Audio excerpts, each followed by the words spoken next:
بسم اللہ الرحمن الرحیم۔ ہمارے چینل کو ضرور سبسکرائب کیجیے گا۔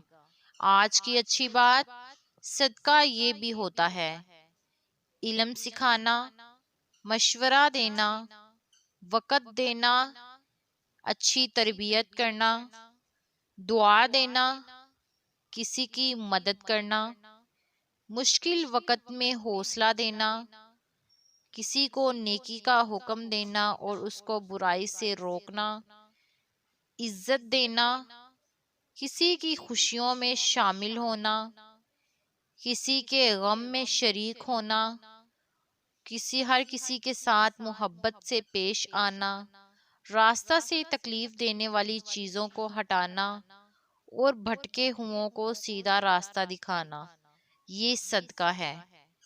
پلیز میری ویڈیو کو زیادہ سے زیادہ لائک اور شیئر ضرور کریں۔ جزاک اللہ الخیر۔